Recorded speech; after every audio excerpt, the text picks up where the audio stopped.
Welcome to Picking Bones. My name is Eric Jones, and today is the first part of our series on the Masonic foundations of America.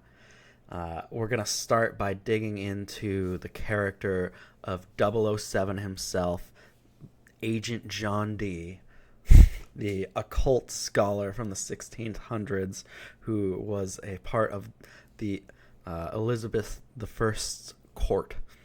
Uh, he was the court astrologer and he was an alchemist. He did all sorts of things. So let's jump into it. This is especially relevant today, uh, right now, because they've decided to replace Agent 007, James Bond, with a new character. It's going to be a female. Uh, Lashana Lynch is taking over the role of 007. But when I brought up this article, I couldn't help but notice this giant all-seeing eye here. And I guess this article is from a site called Third Eye Malta. It's the Third Eye. And this is the school newspaper, I guess, for the University of Malta. Um, and I also noticed that their University Student Council, they use an owl for the University of Malta. So that's funny. Just a little random tangent to start us off with. And of course, if you don't know, the Malta is relevant in occultism because the Knights Hospitaller were the ones who inherited the wealth of the Templars. You had these two monastic orders, and the Hospitallers eventually became the Knights of Malta today, and they're just another one of these occult societies. They're connected with the church. I noticed this came out quite recently. I heard it on the radio. The Order of Malta had bars traditional Latin mass. They banned a certain type of mass. I thought that was kind of interesting. You Orthodox and Catholic viewers may have a better idea of what this actually, how relevant that is, but I thought it was interesting. Anyway, getting to John G. He's the focus of our video and of this series, largely. And you may be wondering, what does uh, a alchemist from the 1600s have to do with the foundations of America? And everything, actually. Now, John Dee was partners with a man named Edward Kelly, and they did all sorts of weird stuff where they were trying to summon angels so that they could communicate with them. And but before we get into the details of that, John Dee was just a prominent figure in general. He was. This is a painting of Shakespeare's Prospero, one of the scenes from that, or sorry, The Tempest. Prospero is the character over here, and he's largely based on John Dee. He's kind of a sorcerer, and they get stranded on an island. John Dee is the one who is said to have coined the phrase the British Empire. He was very important in the Elizabethan court. He had an influential voice. He acted as a spy. He was involved in all sorts of things. Real Renaissance man. And there was this painting of John Dee. You can take a look at it here. It's him doing magic in front of Elizabeth and her court, and they found this is from the Guardian. They did some X-ray imaging on this painting though, and they found that Dee was originally surrounded by human skulls. And it says, it sums up the conundrum of Dee. Should we remember him as a brilliant pioneering scientist or as an occultist who thought he could speak to angels? And you can see here the X-ray image of the skulls that surrounded him in a circle in this painting originally. I guess someone wanted to cover up just how dark of a man that Dee was. Uh, Another important work that we're going to, along with looking at what John Dee did in his communications with angels, another important work to consider is The New Atlantis, a work written by Francis Bacon. It came out after he died. And he wrote about his idea for his ideal version of a society and his ideas for America. And he talked about the formation of Salomon's house. He doesn't say Solomon, but it's an obvious reference to Solomon and the rebuilding of the temple, which is a constant theme that we see in Freemasonry. And so we're going to dig into this more in our next video, but that's another important piece of this puzzle. And so here we have the Enochian language, and this is, one part of Dee's work. He was really interested in communicating with the angels, and so now we're going to jump into some of this book here, John Dee and the Empire of the Angels by Jason Louv. And he takes the occult perspective, but he has done some fantastic research for this book. He really does a great job. I'm gonna probably read this one cover to cover, and I may do a full analysis of it later on. But I just want to go through some of the stuff he talks about. He gets into channelers and talks about how, John Dee is not the only one who has done channeling or has claimed to have had contact with entities, which gave him his materials and helped him to learn things that he wouldn't have known otherwise. John Nash, he mentions, for example, claims that he contacted aliens and they gave him advanced mathematics. Indian mathematician Srinivasa Ramanujan attributed his early 20th century achievements in higher mathematics to his family deity, the goddess Mahalakshmi. And you do have all sorts of channelers, particularly in occultism, but sometimes you see, supposedly scientifically minded people involved in channeling. And, that's an important part of studying Dee is you see how alchemy and Hermeticism really did lay down the foundations for modern scientism. And so it comes modern scientism comes from a history of the occult, and it's quite interesting. I actually made up a list here. These are a bunch of the channelers that I know of. This is just a makeshift list I did. These are some of the names up at the top here for the entities that they will often claim to be in contact with, the Great White Lodge or the Mahatmas or the Ascended Masters are some of the most common names. But you have all sorts of occultists and New Agers talking about how they were in contact with entities. John Dee and Edward Kelly summoned these Enochian angels. Helena Blavatsky, Alice Bailey, Henry Steele Olcott, all these key New Age figures said that they were summoning the ascended Tibetan masters. Crowley, another guy who tried to continue the work of Dee and Kelly.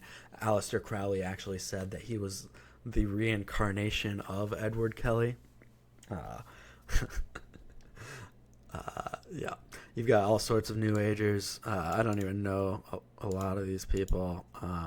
One that does stand out that I do know is Esther Hicks. You may have heard of the book The Secret, which is all about how you can change the world around you by thinking positively. But she was in contact with an entity called Abraham.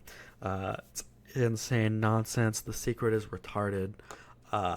If you're looking for a good laugh, Dave Chappelle has a hilarious bit on The Secret.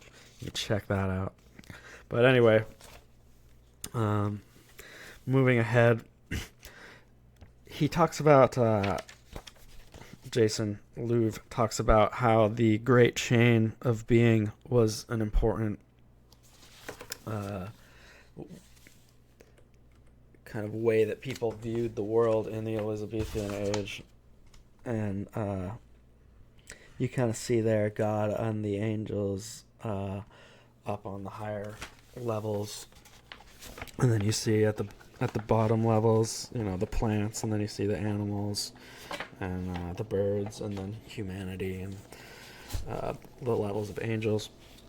And anyway, let me just read this little portion. It says, despite this, the great chain forms the fundamentals of occult thought that Dee, his teachers, and his contemporaries drew from.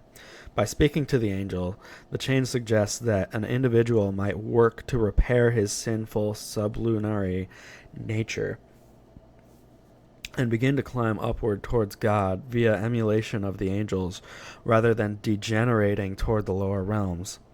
This idea of repairing one's own fallen nature, originally the concern of the odd solitary magus, would gain wider prominence with the growth of Rosicrucianism and Freemasonry. Indeed, it is the idea, the root idea of Western esotericism. And so I really agree with a lot of what Jason is saying in his book. I think he's got a great understanding of just how important John Dee was in a multitude of ways for how we got to where we are in modern history in general, and also in occult history.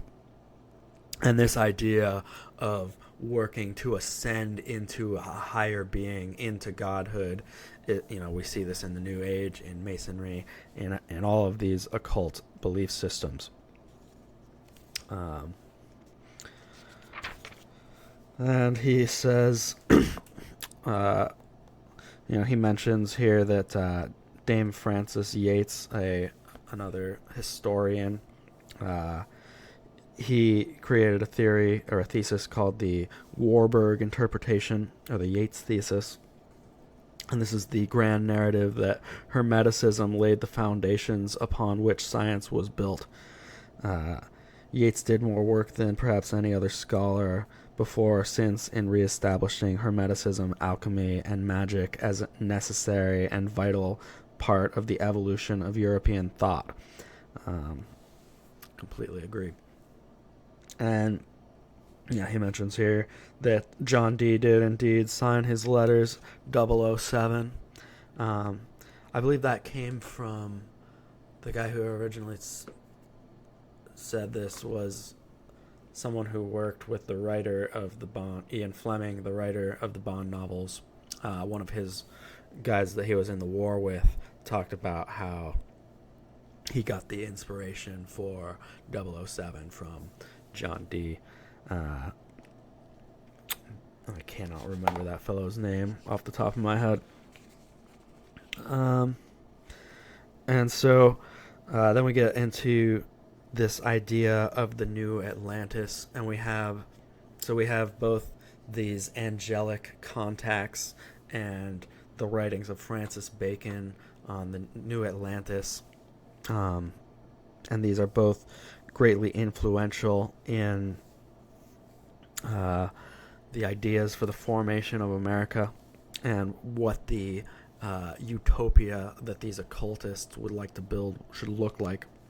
It says this utopia would be ruled by science, Kabbalah, sacred geometry, and angels, with city officials even named after archangels like Uriel and Gabriel.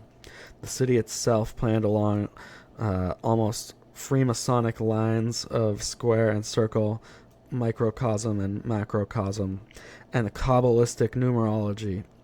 Both Dee and Bacon, Yeats argued, were clear influences in this plan. Indeed, the 20th century occultist Manly P. Hall was certain that the Rosicrucian effort to liberate Europe and Bacon's utopian dream of a new Atlantis found their full expression in America. That the Rosicrucians guided the American and French revolutions, and that they even designed the Great Seal of the United States to leave their calling card. And when you look at the dollar bill, what else is that pyramid on the back of the dollar bill than a Masonic or Rosicrucian mystery school symbol to tell us that they dominate our society? It's in your face, but most of us are not taught the proper history of America and its foundations. The fact that this is a Masonic nation, and it was since before it was even founded, since its conception, since it was just an idea. And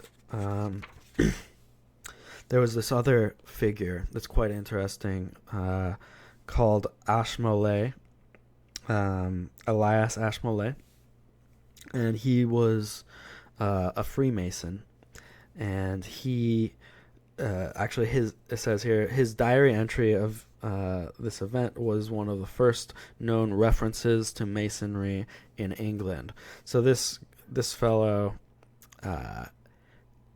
really was interested in this idea of contacting these higher beings and angel magic. And so he really wanted to get a hold of John Dee's work. And so he was able to acquire John Dee's diaries and really dig into them and start translating them.